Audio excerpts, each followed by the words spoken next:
Does Daniel Day-Lewis's milkshake bring all the boys to the yard? I don't know, but one thing's for sure, there will be blood. Welcome to another episode of Movies and Me. I'm your host, Nolan Dean, and if you can't tell by now, today we're going to be discussing Paul Thomas Anderson's masterpiece of a film, There Will Be Blood, starring Daniel Day-Lewis and Paul Dano.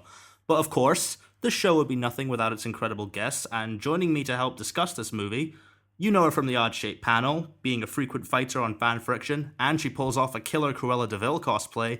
Please welcome to the show the wonderful Kimber Barrett. Hey, happy to be here. Excited to talk about this movie.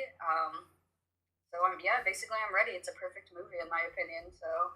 Well, we'll get right into that. So, when I started off the show, obviously the idea was to talk about movies that had a personal connection. So, Kimber, you can start us off there. What is it about There Will Be Blood that gives it a personal connection to you as a film fan? Okay, so I've always really, I've had a connection with villains my entire life. Like, the first time I really loved a villain was Jack Nicholson's Joker. That movie came out when I was 3 years old, and I was running around my house talking about Smilex and all kinds of stuff. So especially movies like There Will Be Blood, where the villain is kind of the protagonist at the same time, I find really interesting. This is my favorite movie. Clockwork Orange is my second favorite movie, and I think that you can find a lot of parallels between the two. I watched it, I got this overwhelming feeling of emotion for just loving every moment of this film and just drinking every second and viewing and being able to watch it so many times. So I think it's just important to me because it really just reinvigorated why I love film. At the point in my life that I watched it, it felt really personal because Daniel Plainview is not the type of person who easily gets along with people, but I think it's important to watch it and appreciate that you could go down that road and maybe you don't necessarily want to go there. Yeah, when I was watching it, I didn't really know exactly what the movie was about. Like, I knew it was about the oil industry, but at its core, this movie's really a father-son story. And Daniel Day-Lewis's character is, like you say, he's not the nicest guy at all. It kind of shows how corruption and greed comes within the oil industry. So that was really good for me to get connected into it. Even though you don't really support this guy's views at all, you're still interested to see where his journey goes. And Daniel Day-Lewis does a great job in his performance, like he always does. So I was wondering if you could comment on that. Where does this rank in Daniel Day-Lewis performances for you? Best one for me. I would say that The Butcher is probably right underneath it for my favorites from Gangs of New York. He's just fucking amazing, and I don't think that anybody else could have done what he did with this movie. And also props to Paul Dano, because to stand up and be so strong against Daniel Plainview as a character, especially with somebody so strong playing that character, he did an amazing job. So right on, Paul Dano. And it was interesting to me that Paul Dano actually plays two roles in this movie. He plays twin brothers. And there is controversy if you read from fans that a lot of people think that both twins are the same person. Yeah, it was a little jarring for me at first when I saw it, but Daniel Day-Lewis, Paul Dano really gives it his all as well. I think he's an extremely underrated actor. No, yeah, he's perfect in this, and that's another thing. I was raised without religion. It has a bunch of religious tones to it, and there's something personal that connects with me with Daniel Plainview's uncomfortableness around religious situations. I agree with that. In my own life, I have. Well, yeah, they definitely do. They share a lot of scenes in this movie, and there's always this uncomfortable tension beneath them. And I was wondering if is there anything in particular with this movie that you want to bring up, like a particular scene or a particular moment that just reconfirms why this is your favorite? I mean, it's a lot of it. Like I said, there's a lot of people. Like I said, that Daniel's the villain, kind of, and he's in the lead, because if this movie wasn't about Daniel, people could see him as the villain. But from Daniel's point of view, Eli is most definitely the villain in this movie, and I think that makes it really interesting. The scene where he does the exorcism thing, and he's slapping him, and he's saying he's having the power struggle with him, and Eli's in control at the moment, and he's slapping Daniel, and he's making him say that he left his child and stuff. That scene and the last scene are my favorite. I think they mirror each other, with one having and the other having Daniel in control. But my favorite moment in the entire film is after all of that stuff. Out of here, and he does all that. Oh, yeah. Daniel walks up to him, side and he says, "Well, that was one goddamn hell of a show." Just well, it's one damn hell of a show we're watching whenever we're seeing this movie. But just like it's insulting because one, it like Eli's a religious man, and well, that was one goddamn hell of a show. It's like a little burn towards Eli, but also just saying like, oh, that was a show that you're putting on at the same time. So it's got like You a know? double meaning kind of thing. Yeah, and both of them are just like his own personal slap in the face in retaliation to Eli. And he knows he's gonna have the upper hand again one day. It's a waiting game for Daniel. Like he's willing to take his time with stuff like that. Because he's doing the same thing to him the whole movie. It's all about power struggle, dominance. Like religion is a theme, family, isolation. Yeah, there's definitely a lot of great stuff in there, and specifically, there's one aspect that I don't think we've even touched on yet. It's the fact that in the beginning of this movie, you see immediately that Daniel Day-Lewis is a guy who just wants all this power and this wealth, and it causes the death of one of his workers, and he then takes on that worker's son as his own, and ultimately that gets into the core of what I feel this movie is, which is like, beside the power struggle, it's a father-son story, and later on in the movie, there's an accident at the oil company, and the son, well, technically the adopted son, gets injured and loses his hearing, and whenever Daniel Day-Lewis is like talking to him after that, and he's just like full on verbally abusing him, it becomes really uncomfortable, but it's you just can't stop watching it. I do think that Daniel Plainview does love HW, his son. You see him happy in the movies when he's with HW. But I also believe that Daniel, he manipulates people and his voice is his source of power. So when his son loses his hearing, he's losing his source of power with his son, and also losing the connection with his son and himself in a way in that moment. It's all about, like I said, dominance and power. And when your voice is your power and someone loses their hearing, what do you do with them? Clearly it shows because the guy gets extremely frustrated with his son afterwards, especially in one scene in the future where you see that HW's all grown up and he finally stands up to Daniel. Oh yeah, I love that scene. Again, I call it the bastard in a basket scene. Oh yeah. But I think that scene's important because that's where he severs ties. Again, we're getting towards the end of the movie. We're jumping ahead, but he's severing ties with his son, and in that moment, I think he loses everything that he's, has his connection with. His family thing is breaking down. His business stuff is breaking down.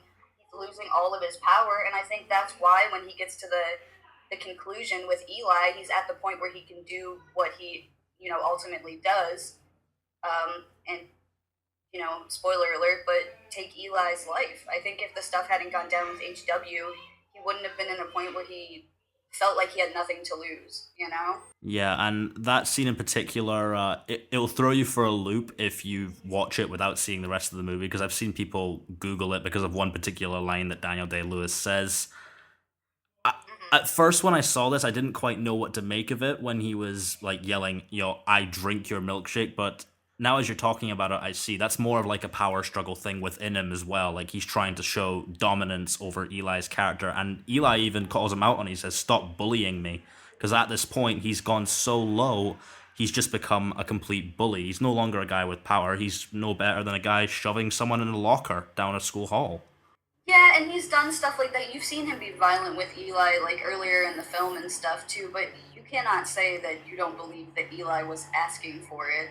You know what I'm saying? Like, Eli did his fair share to get Daniel to that point as well. And one of the things that I think lit the fuse for Daniel was, again, back to that scene where he was slapping him and stuff. Daniel sees his words as his power, and Eli's trying to put words in his mouth. He's trying to tell him what to say, And I think that's like a trigger for Daniel. And he gets to the point where he's like, listen, I'm going to get this kid. He said, I will bury you under the ground. Like, and he meant it. When he said that, it wasn't without warning. Eli should have never come back. Yeah, and he did that physically as well, like shoving him into the mud and stuff. Like, there's a lot of stuff in this movie that's really unsettling to watch, but at the same time, you just can't help but keep your eyes glued to the screen, and very few movies are able to do that. And it was interesting to me that you said your second favorite was also Clockwork Orange, and that also has a similar thing where the villain is kind of the main character. Is there any sort of parallels you can see between Alex DeLarge and Daniel Plainview?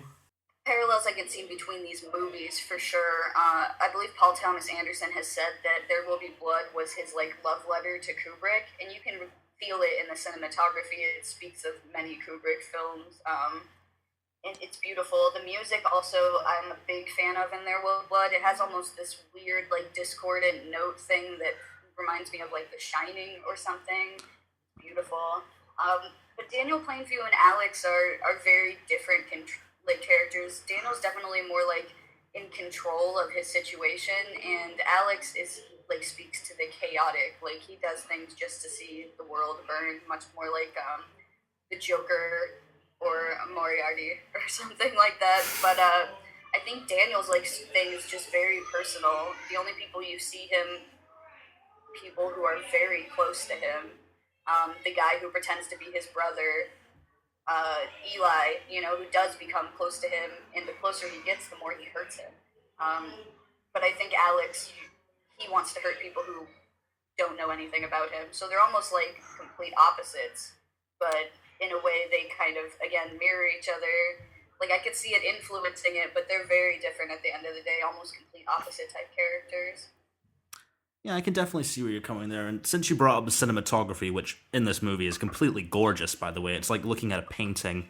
I noticed, I Yes. always love it when there's symbolism in these kind of movies. And since we did bring up the religion before, but there's a lot of like God symbolism in the cinematography as well. Like even the thing that they use with the oil rig is sort of shaped like a cross. And when the oil thing like explodes, it also kind of looks like a cross in a way. So do you think there's definitely a kind of religion going for this, and like Daniel Plainview's character, no matter where he goes, he's constantly being reminded of the religious aspects. And do you think that maybe sort of set him over the edge since he's not that really comfortable with it?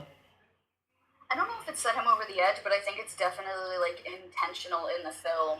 You see at the very beginning, like that HW's real, like his biological father, like anoints him with the oil, and you see like Daniel Plainview like touch the oil and raise his hand up, like he's raising it to the gods. Um, Even the talking about the quail, which it's like his ruse to get a cheaper deal.